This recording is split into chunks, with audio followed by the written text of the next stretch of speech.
In the tunnel. In the tunnel. In the tunnel. You're listening to In the Tunnel.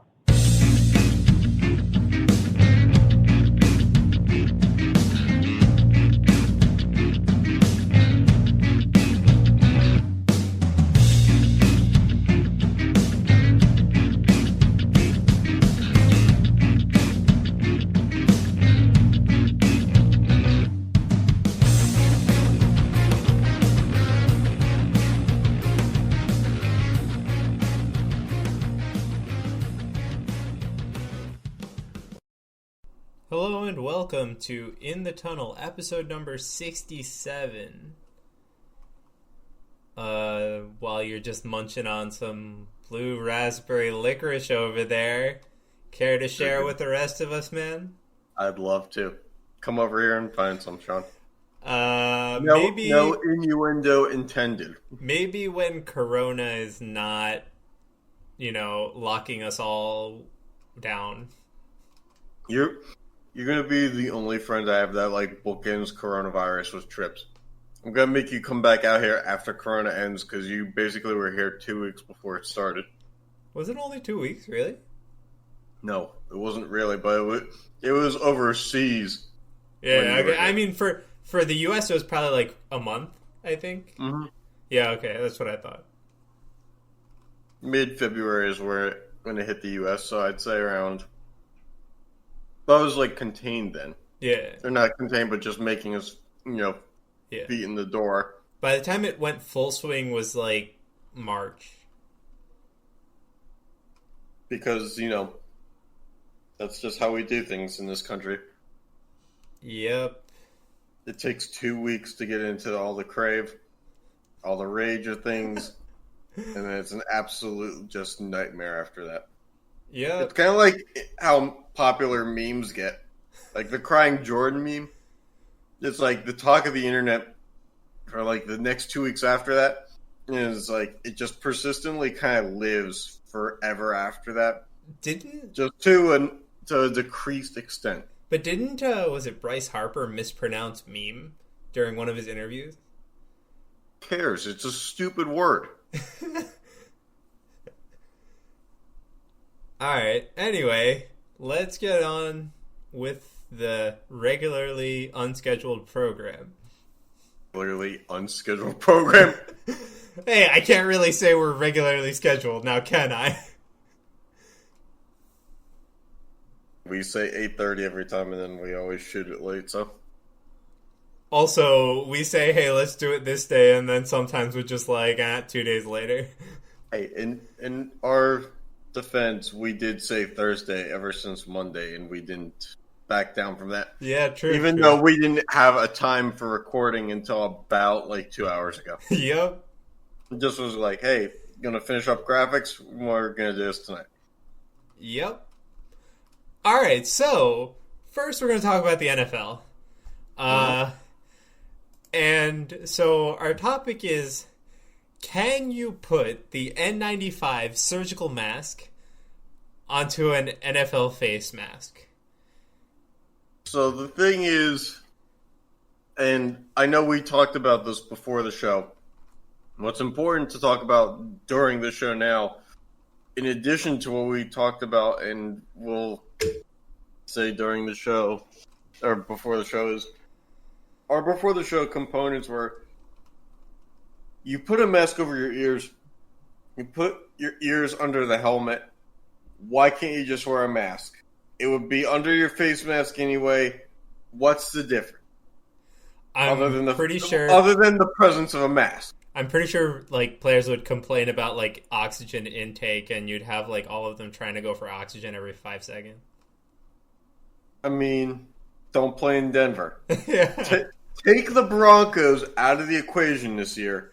I think we have something. Okay, because... but my problem with this is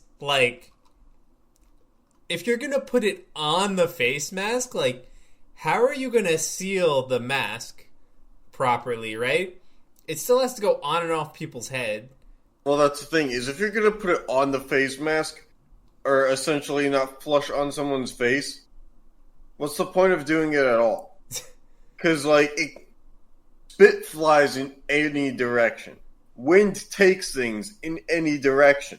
Right. So, and science again, will not prevail. But also, face masks are not to, prevent intake. It's more to prevent you from spreading something. True. So, if it's so far from your face and there are other holes in the mask, what the heck's the point? And also, as a spit, a lot. How many NFL players can you name it or count when you watch a game that don't spit on the ground or something? I'm pretty sure if somebody actually paid attention, that number would be in the single digits. Now, no, granted, most spitting is probably done on the sideline. Yeah. When they get their Gatorade and their gum involved and stuff like that. Yeah. Which probably makes it worse because you then spread it amongst your team. But, I mean... Yeah.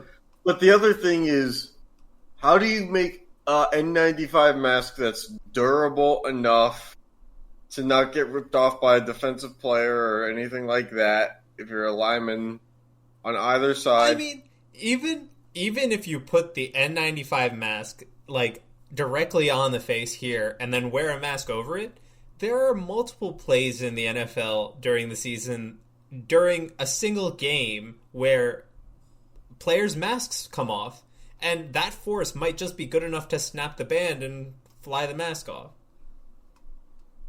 We said in the pre-show, they might have to be, when their helmet comes off, you have to take a play off. You might have to, do that to get a new mask because, thankfully we're not in a shortage as much anymore of masks. But my question really was about to be, if the helmet is made out of metal-based materials, no N95 mask that most people outside of, a respiratory or cardiac or emergency room department use contains that. Mm-hmm. So how do you incorporate a material that works with that? Because I don't think the other material is a problem, more so than other gaps in the overall helmet. Like the ears? Yeah, because it's more places for air to escape that isn't through the mask membrane. But you can put flaps over the ears. Yeah, but but if you look at a standard mask, right, you have the full face mask that's open except for the bars. And you have, all the holes around the ears. There's, 4 or so. Right? So, when they put the mask, sure, that covers, the bottom part of your face, right, to your nose. But then there's still so much, and especially if it's not on your face, what are they going to do to the eyes? So here's what I'm thinking, which is not always great. You take a mask, sew it through the face mask on the inside of the face mask. Take another one outside of the face mask. You have 2 layers. Then you incorporate some kind of mesh to kind of bridge the gap that sits on the player's chin underneath. Okay. It could work, but I'm still skeptical. And for the love of God, we both agree in the pre-show, we want to see mock-ups of what the heck they're talking about. I think they're just talking about bubble wrap. Or what I said, those games that they have audience members in between in the NBA, it's in between the periods. The halftime. Where they're just in the beach ball or whatever. It's hey, maintain social distancing, play football where all players are in that. Yeah, but then you have to change the rules to the game to be hey, you already first of all, how do you throw the ball to a receiver in a ball? Hey, you already have to change Second of all, how do you run the ball? and hand it off to someone in a ball. How do you snap? Third of all, First, with the amount of buffer room that you have, 10 yards isn't good enough anymore. hold on. You have to make it like first No. and 35. First argument is, how do you snap? Everything else comes after. Well, I imagine that there's a hole in the bubble for that kind of exchange, Sean. But on the move, it's going to be hard. And again, if you expose your arms or any body part Yeah. that exchanges a ball with other people, you might as well just not wear the bubble anyway, because Yeah, but the other point you're is, still spreading to some extent. the other point is, like, they have to change the rules a little, like, for this anyway, right? Like, we were talking, like, hey, if the mask flies off, you have to go get a new one on or whatever, right? So you're already looking at. I just took it to an extreme because I thought it would be really it would be really funny to see that. Plus, it will adhere to social distancing to an extent.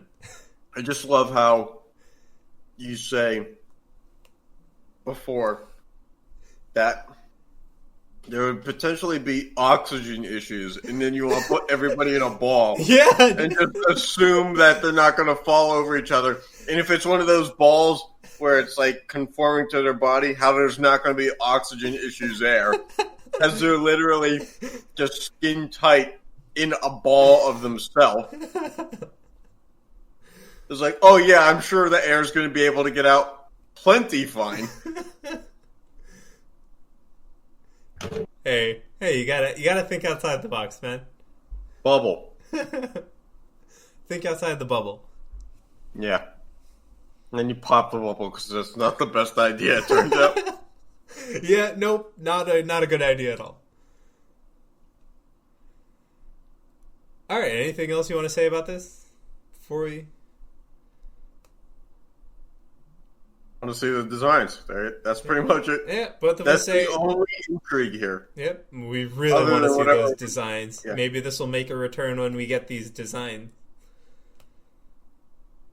I mean, the internet went crazy about what Antonio Brown's hypothetical spray-painted Raiders helmet would look like.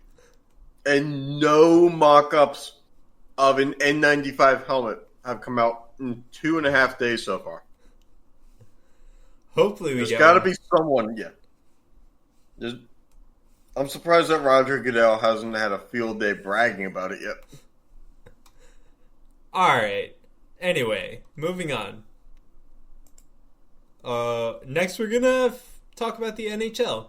So first, we are going to finish our playoff bracket. So from the East, the last match we have is the Canadiens and the Capitals.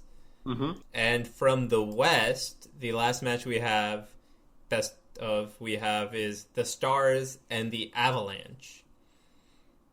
Right? Okay. So we'll be doing both of those plus the Stanley Cup today. And then we'll actually talk about what might actually happen in the real world. Yeah, we'll talk about that after, okay? Like, we got to get through the real, this, people have been waiting. Mm-hmm. All right. So, Indeed, they have been. you have any thoughts on the first matchup, which will be the Canadiens and the Capitals? Just stop it. Do I have any thoughts? No. Hey, you had thoughts when I'm obviously anti-capital, so knowing the wheel. But can we really have a Canadian team make it to the Stanley Cup? I mean, it would be the first time in like 28 years. But, Yeah, exactly. I don't know. The Canadians are, they never talk about how many cups they've ever won. So, would be nice. Change of pace. All right, well, let's see. With our 23 cups since the NHL was founded. So There you go. the Canadians in six. Canadians take it in 6. So you do. All right. On to the next one, which will be the Stars and Avalanche. How about this one? Do you have any thoughts? Green and maroon are very different colors. Let's see. The Dallas Stars, ever since like the series Minnesota against North Stars? the Dallas Stars, I was gonna say, I feel like I can't take seriously or envision them in a Stanley Cup final because, like, I only know their Stanley Cup finals for having the foot in the crease goal, Brett Hall. And so that's kind of a fake title. So, but the Avalanche are kind of in the same boat, minus the goal that wins the title. They haven't really won anything since that time frame either. Okay. So, I don't know who won more recently in the 90s. I don't even know. I think it was the Avalanche. No, it was the Stars. So let's go Avalanche. Okay. I'm rooting for the Avalanche in this one also. And I'm wrong. Stars in 7. Stars in 7. So that's a close one, which means that our final match is Christmas. Beginning to look a lot like Christmas. Yeah, Christmas so for movies. those listening in, our wheel is colored red and green. Right, like the colors of May and June and July. All right. And because Canada can't possibly win a Stanley Cup yet, it's too early in their drought. We're going to say, or I'm going to say the Stars win this. Is Dallas in Canada? I guess it might as well be. With the amount of complaining about the Cowboys. Sure. I'll go with the Canadians as well. And we got it right. It was the Canadians in 6. Well, you got it right. You said the Canadians. No, I didn't you? said I don't want Canada to win. Too bad. So the Canadians and Canada win a Stanley Cup for the first time in what, like 30 years? All led by PK Subban being traded away. Hasn't that happened long enough ago at this point so he can't be attributed to anything that happens on the Canadian? I don't know. He was the guy from like the 90s who got traded in like just this year. Did the cycle finally come to an end because the guy this year retired? Okay.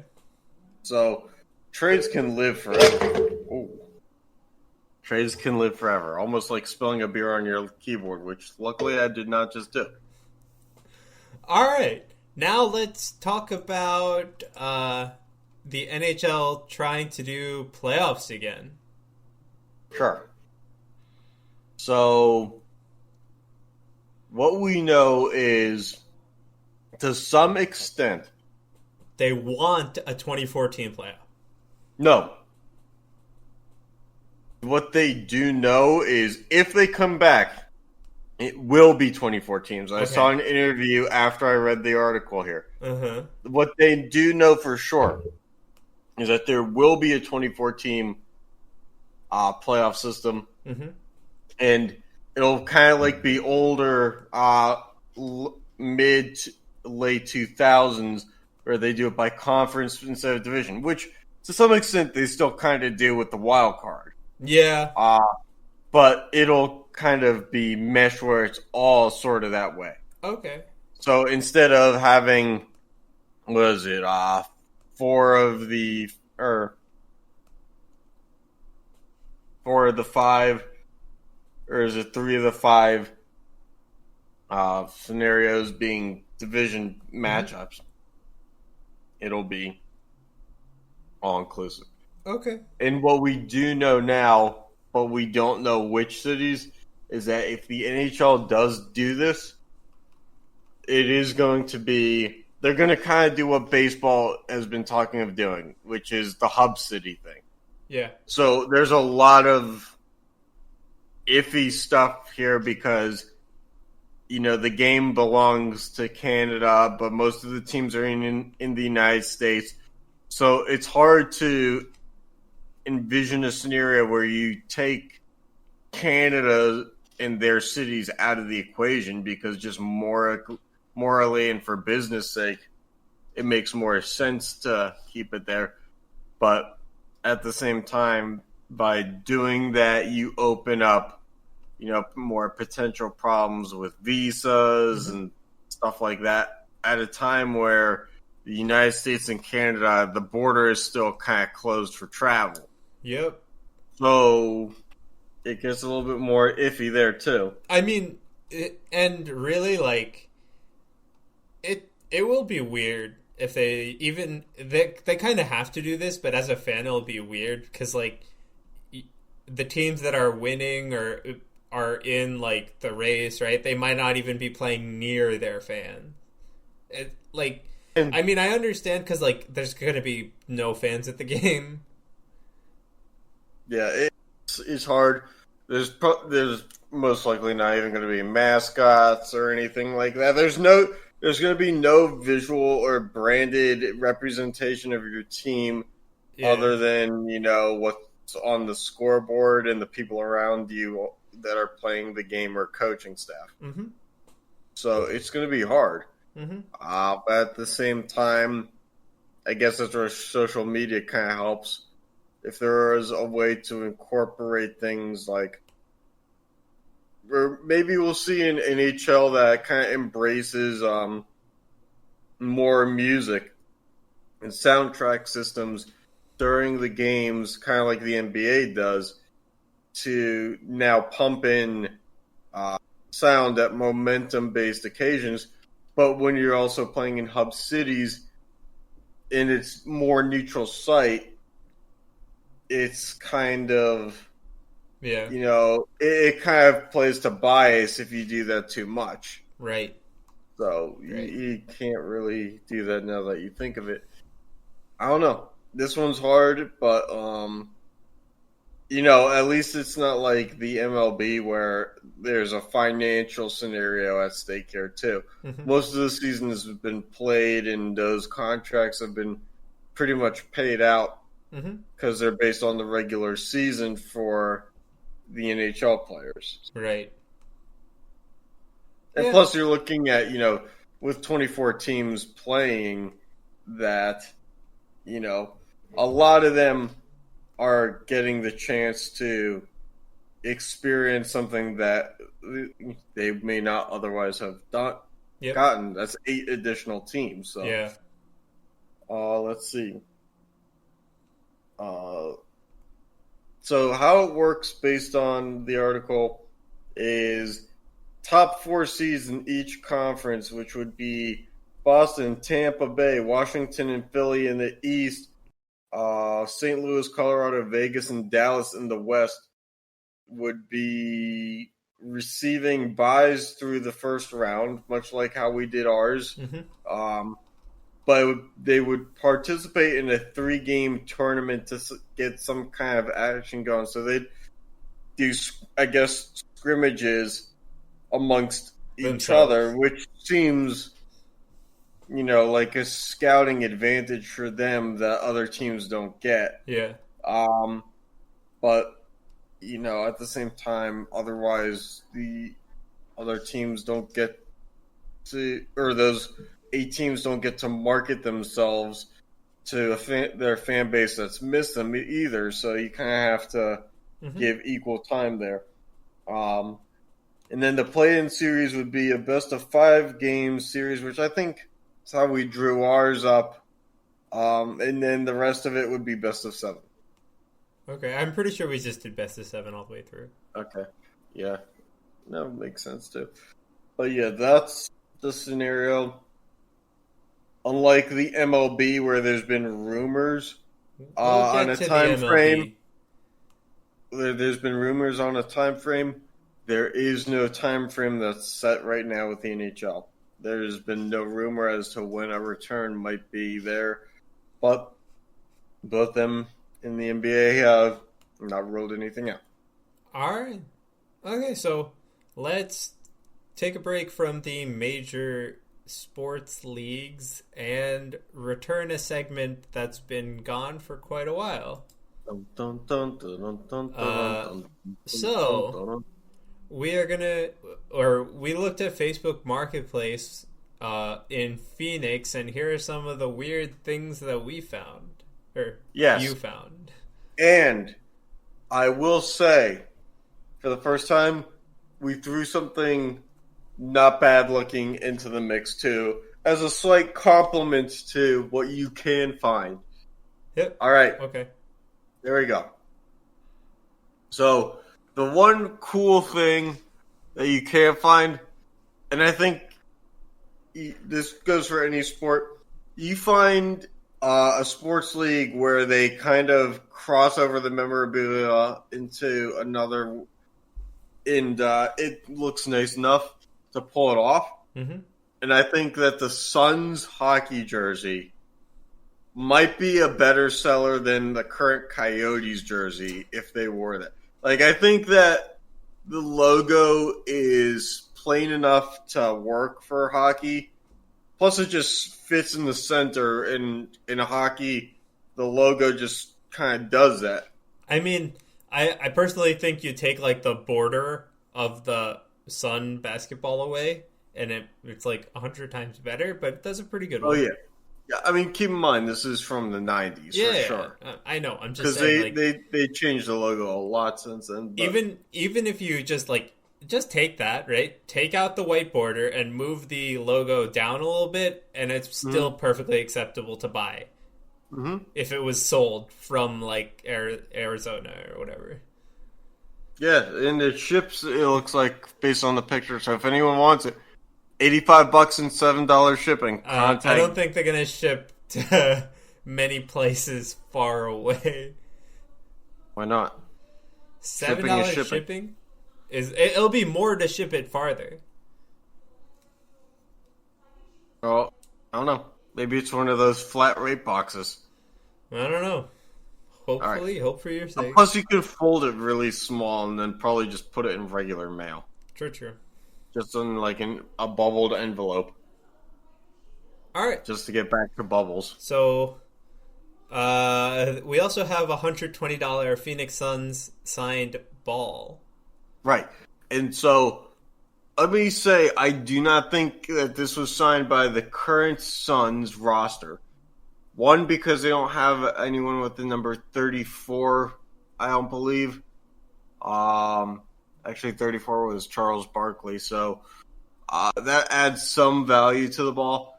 But the thing here is, if you're going to get a ball signed, don't choose a ball that looks like a bird shit on it. The thing this looks thing like it's is been so full- used.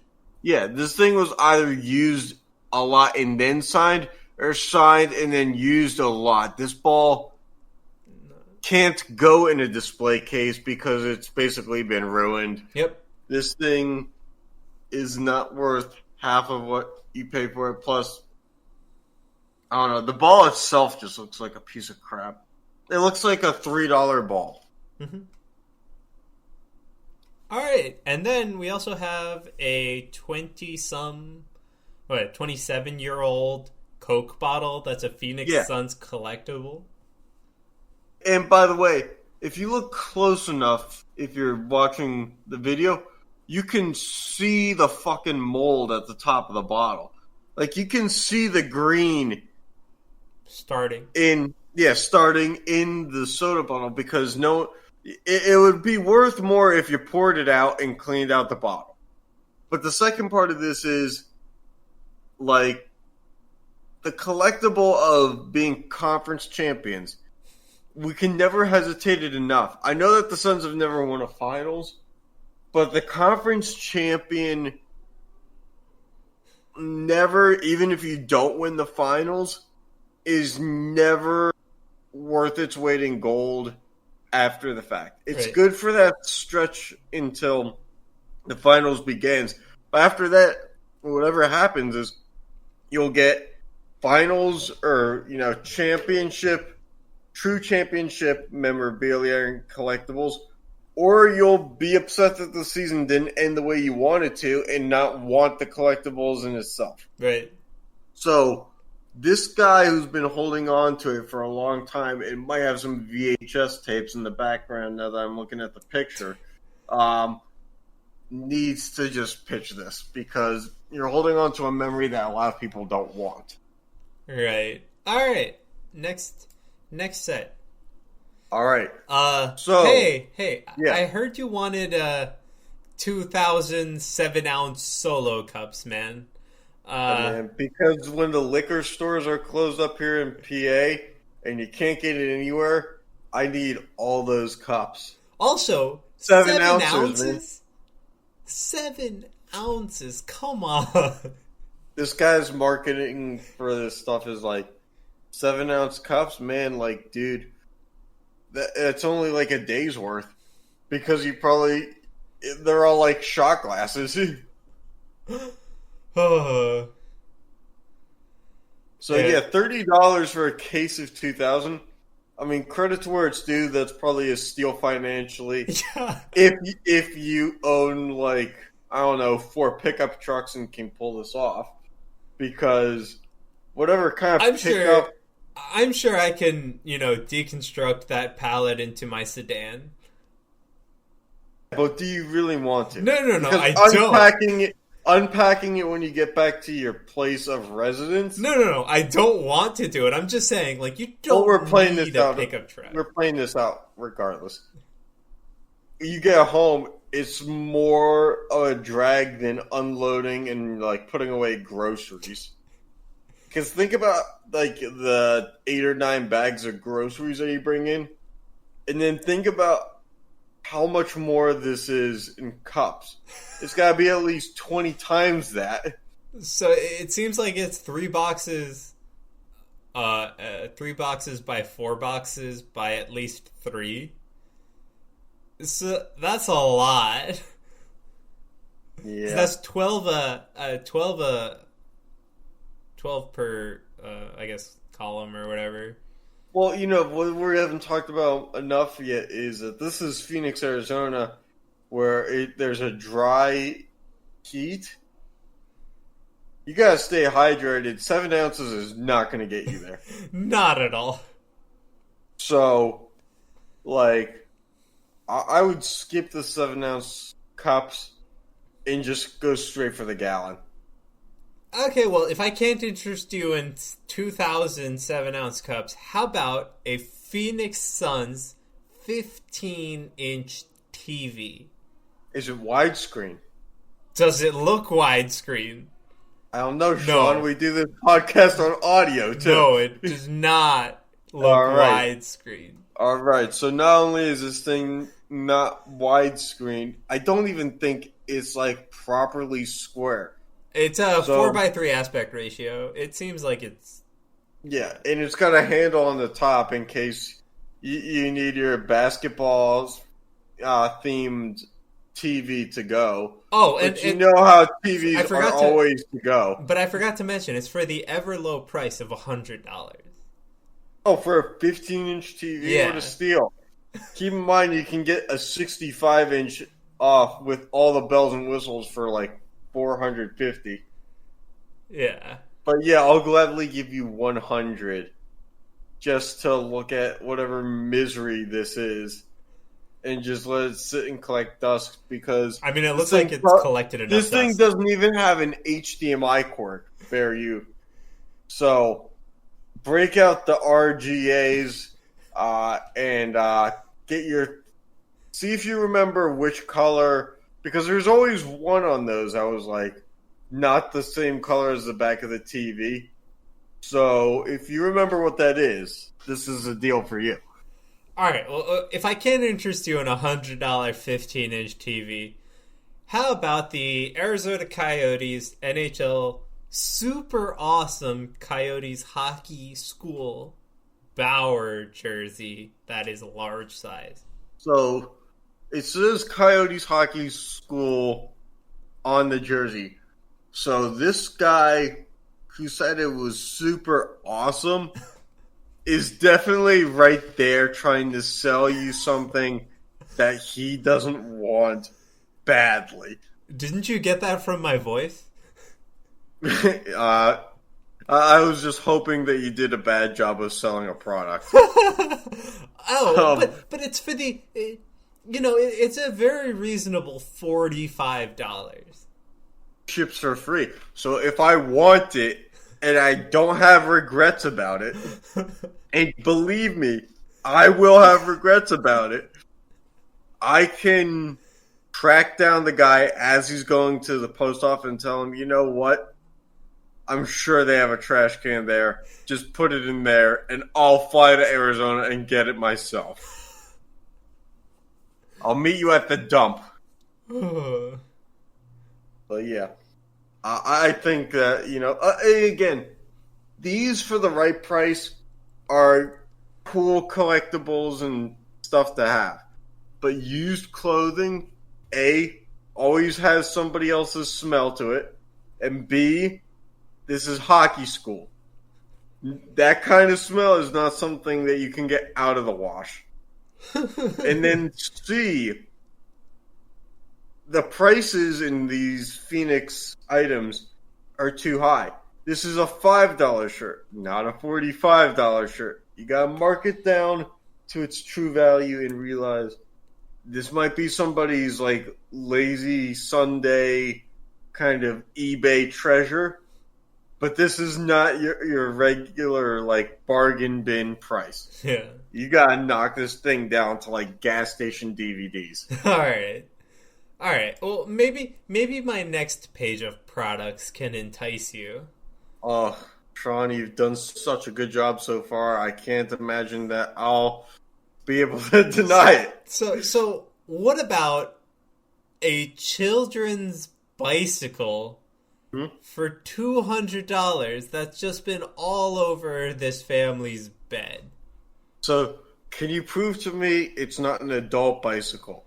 Because the way that, and how do I describe this for audio purposes, the way that this bike tire pretty much takes up the room from, I'm guessing, a dresser to the end of the bed, leads me to believe this bike might not be children's. But the person holding it seems small enough to ride it. Okay, so does the apartment. Yeah. The apartment is like the size of the Phoenix Suns TV. This bed must be like 8 inches by 12 inches. Okay, how about we say young adult and meet in the middle? You know what? I'll just settle for kids. Okay. By the way, I want the catnip toy in the background. All right. Well, anyway, this is the low price of $200. Yes, $200, and it comes with a throw-in of a woman wearing pajamas and the guy who decided that this picture, which, well, you'll see if you watch the broadcast, this picture was the best one to put up. Because trust me, if you want to track this down, all the other pictures are worse. It's hilarious. And it just shows off how bad the apartment is and shit. Dude, there was a picture of this thing basically in the bed. Yeah. Like sleeping. The guy who's holding the handlebars in the main picture definitely spoons with the bike at night. And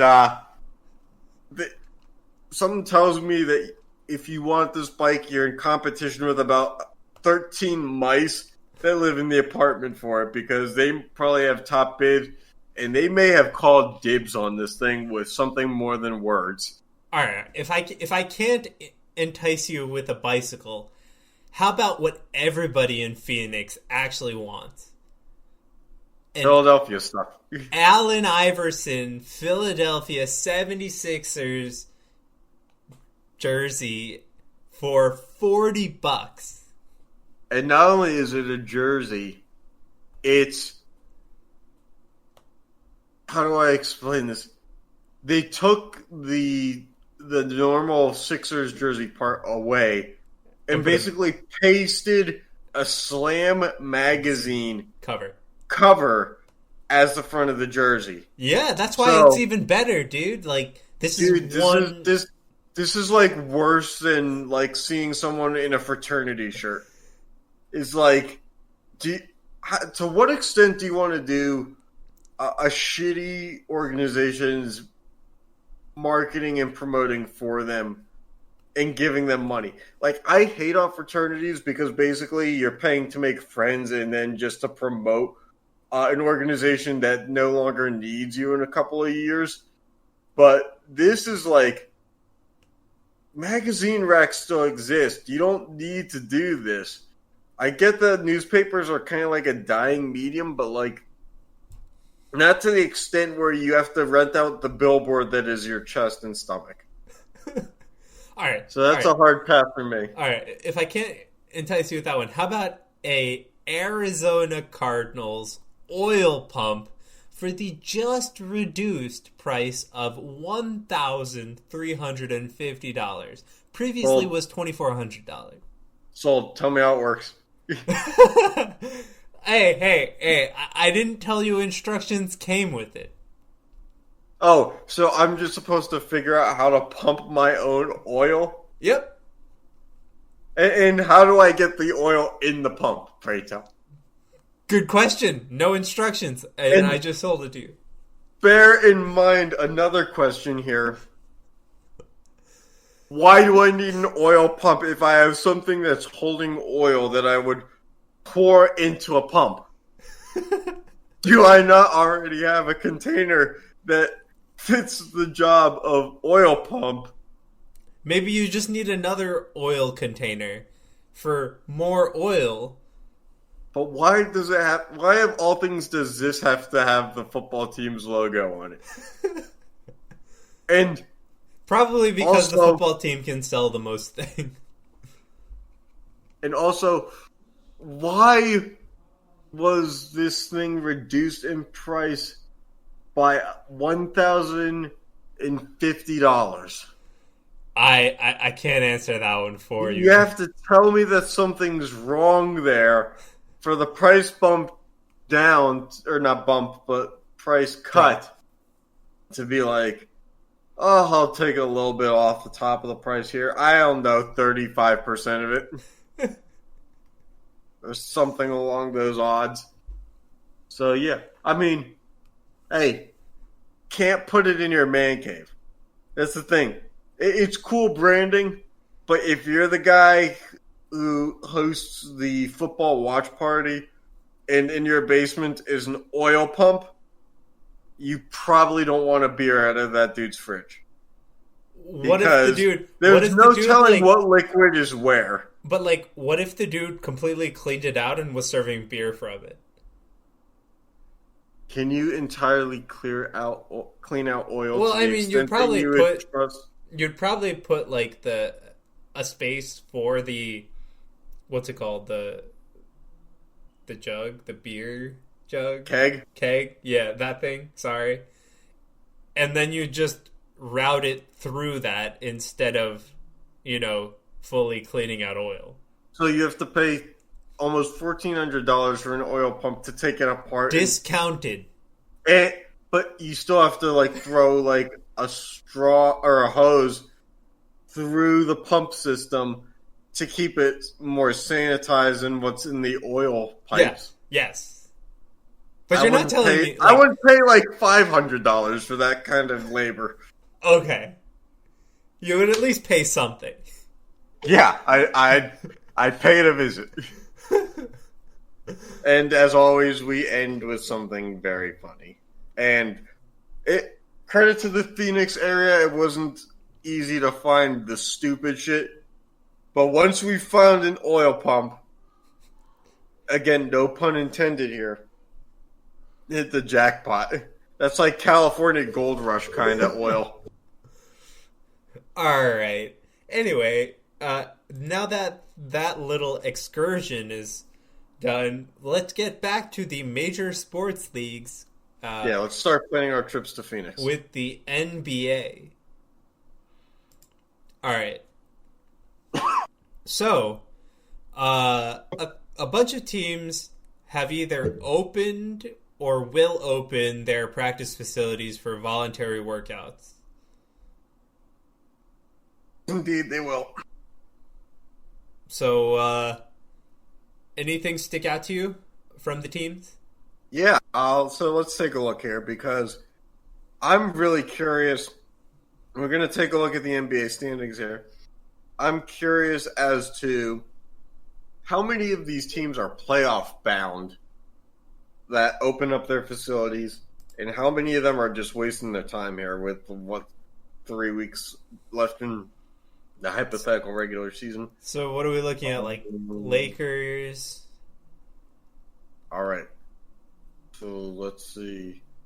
Also, congrats to Wikipedia for having a page on the 2020 NBA playoffs that haven't started yet. Let's see here, once I find it. God damn, what's the point of having ESPN if they can't show up on goddamn Google? Oh. It's alright, we're finding it. Anyway, the teams that are on this list are the Cavaliers, Trailblazers, Nuggets, Grizzlies, Heat, Magic, Bucks, Raptors, Hawks, Pacers, Jazz, King, Lakers, Clippers, Rocket, and Pelicans. Okay, so the Cavaliers are the first team on the list. They are 19-46. They are the second worst team in the NBA. All right, they're out. Right?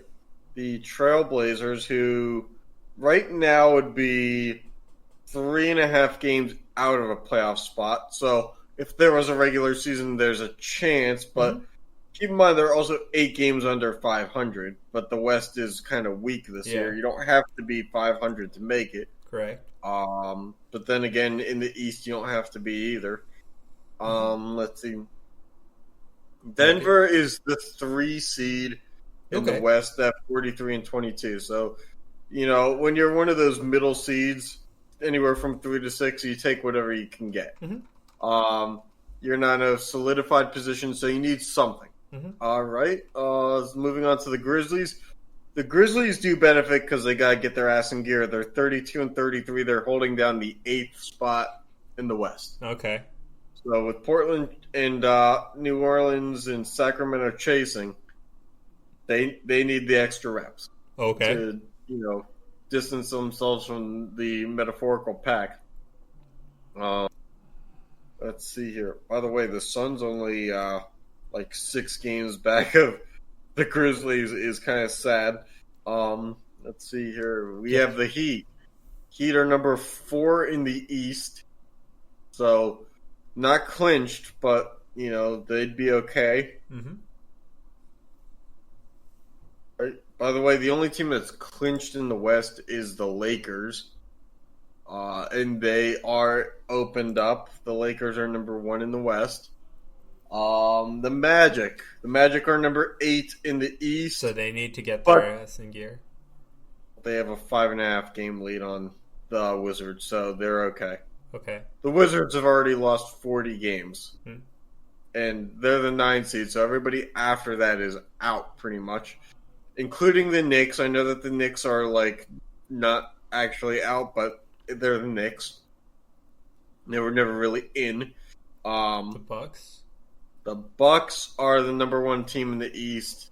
6.5 ahead of the Toronto Raptors, so they're fine. They're fine. The Raptors are next. Raptors They're are second. number 2 in the East, yep.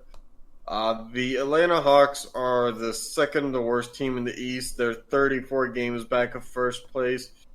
And They don't need to come back. They're 11 games back of Orlando. They ain't doing anything. Let's see Pacers? here. The Pacers are number 5 in the East, 39-26. Okay. Jazz? The Jazz are number 4 in the West. Yeah, they could benefit from it. Plus, they probably need some team chemistry healing after all the coronavirus stuff that happened there. All right, the Kings. Kings tied for 9th place, basically. Okay.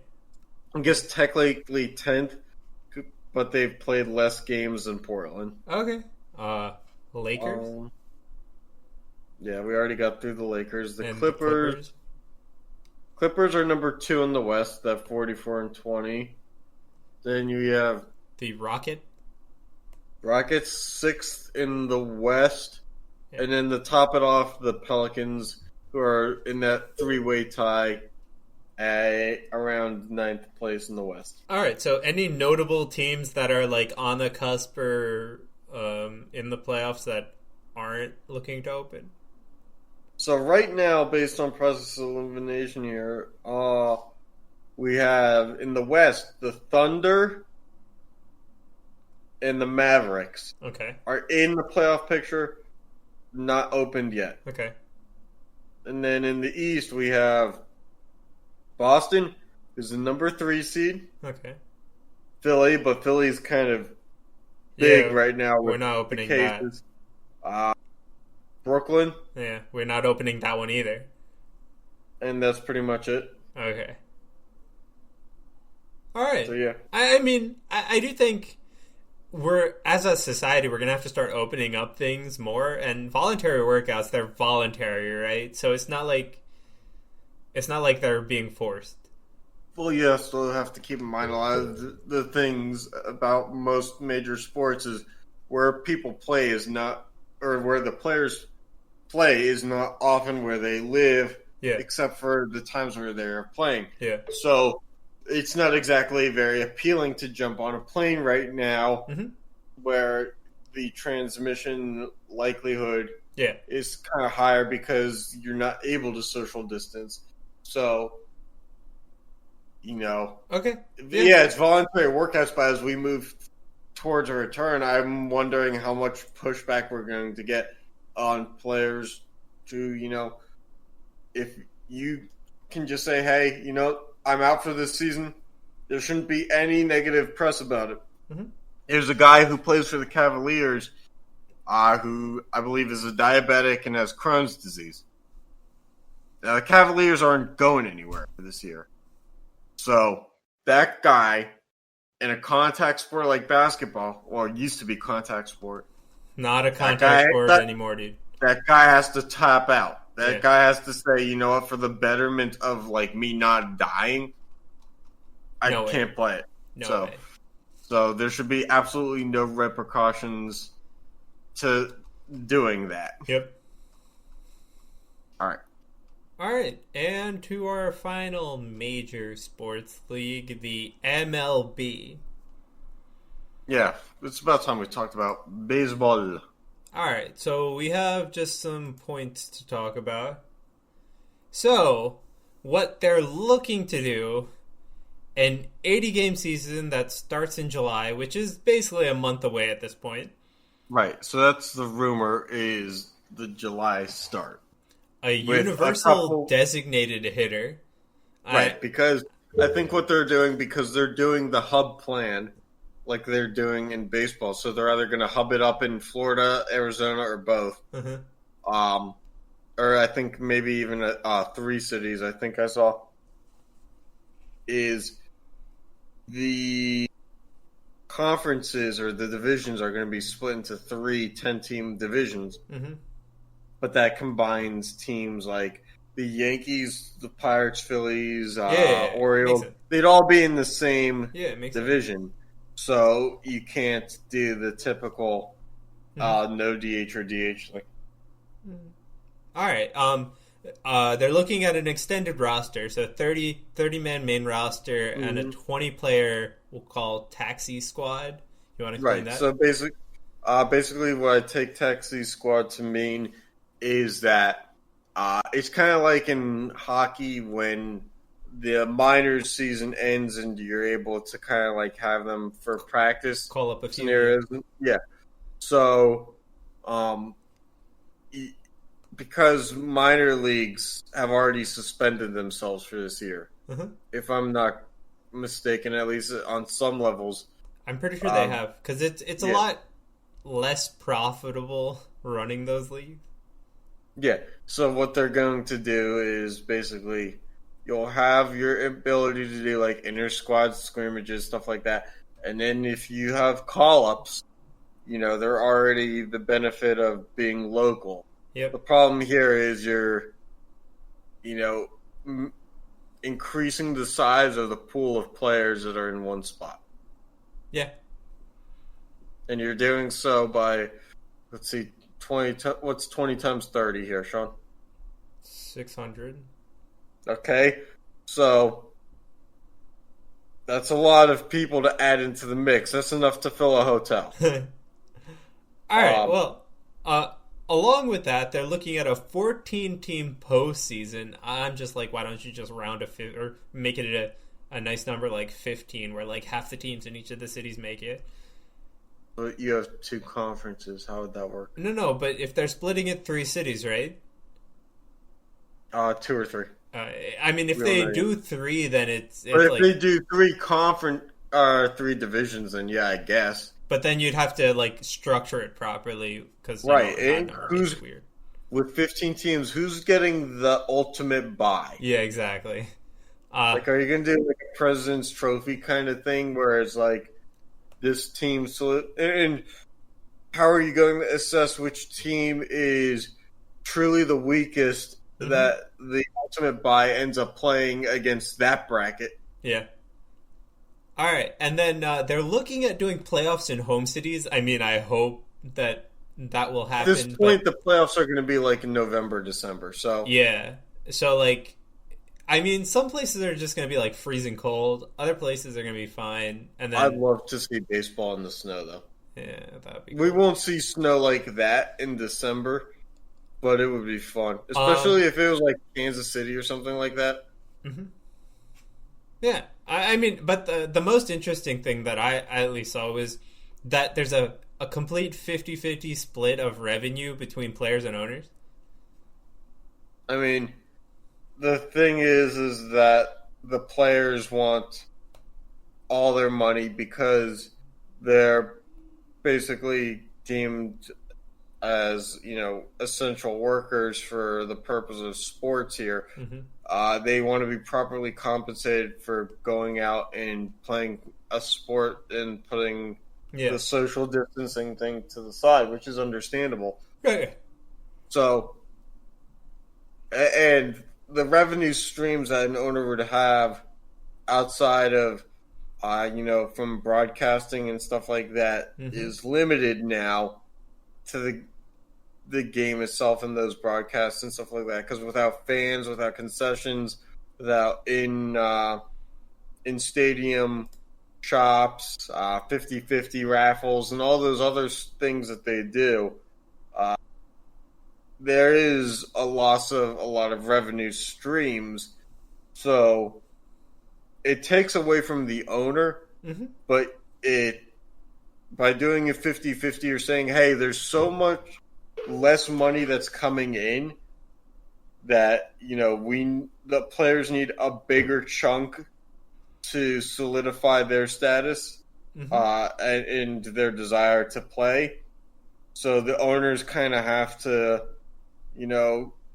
offer an olive branch and kind of be like, so this is where we'll go to make that happen. So kudos to most owners for being able to extend that, because I feel like, especially in a sport like baseball where the salary caps aren't all the same, it's probably harder in small markets to be able to pull that off. I mean, and the other thing is, like, if you're hubbing every team, you have also other essential staff that's going to be there, like trainers and all those people. Travel costs initially will be higher because you have more people to bring to that you have site. So many people to converge at these cities. Right, but in theory, your travel costs after a while diminish because it's not cross-country flights. They're much different. And also keep in mind, the overhead costs of the lighting of stadiums and playing things on the Jumbotron and all that other stuff that you would have to do at least 90 times a year, those overhead costs go away in theory. A lot of stadiums do sometimes still keep the lights on at night. I know that the PNC Park does. But if you were able to say, money's so tight where, because a split of a park, because I'm guessing that there's not 30 different parks in Arizona. Right. Because I'd say 10, 12 teams do Arizona spring training, somewhere around that. Yeah. So, at worst case scenario, you're probably splitting time with another club. Yeah. In their facilities, so that trims down on the overhead cost too. Plus, those are already there. Plus, the added benefit is you really just need a field with major league dimensions, right? And cities, I get it. Cities sometimes have that without having to be a full-on stadium. Right. And keep in mind, there's going to be minor league stadiums up for grabs here. Yeah, no, I get that, and I'm not saying I'm just saying that you're converging so many people into these cities, it's more of a logistical nightmare at the beginning than I think you have to be very prepared for it. I'm not saying anything else. I understand there's enough stadiums or just baseball fields that are the right dimensions in these states.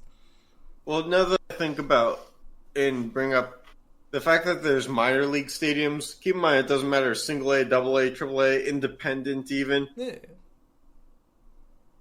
I mean, you could probably spread yourselves out 20 minutes apart, be okay in mostly. But still, and you also within the team, but when you go and play and are in the same grounds as another team that you're playing, it's out the window. You probably don't want to split every team to their own field, though, because that's more logistics, more travel, just another place to upkeep, right? You're probably going to, have two teams share in most cases.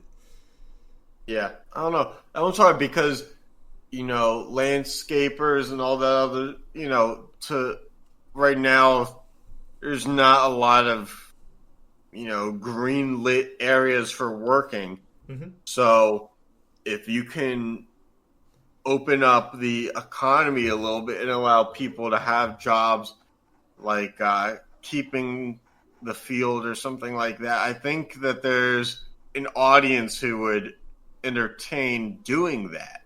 Right. Or even sanitation, because some people are at that point in time, where the wallet is thin, they need that. So I think they would take that, and you probably have a lot of time when you don't have to worry about the seating and cleaning that up. You just have to worry about dugouts, bullpens, locker rooms, stuff like that. There's plenty of time to get those areas disinfected. Mm-hmm. So, I don't know. It could work in a number of ways. I'm curious as to where that will go. And last thing, I also heard that it's also going to be the players aren't going to be forced to play if they are in similar situations to the basketball player, with Crohn's disease and all that, right? You can't just force a player to play. I don't think in any of these sports you can force a player to play. Yeah, so I mean, first of all, Dustin Bufflin would have been with the Winnipeg Jets this year if he was forced to play. I mean, he was forced not to play for another team. Yeah, by choosing not to. Yeah, well, by choosing not to play for Winnipeg. Until now he's a free agent, so he could play with any team. Yep. All right. It was maybe one of the more productive talks about sports we've had here tonight. Yeah. It felt kind of therapeutic in a sense. Anything to end on, Jeremy? Now I just come to the point in my misery where I realized, now that we've talked about this, what do we do next week? We'll find out. We Find out next just, week, guys. We just went through a lot of stuff that we kind of had been shelving for a while. Yeah. Well, find out next week. That is, if our unscheduled program comes next week. Unscheduled because we tried doing scheduled ones and we couldn't commit to it. Yep. All right. Thanks for tuning in and catch you next time. Yep.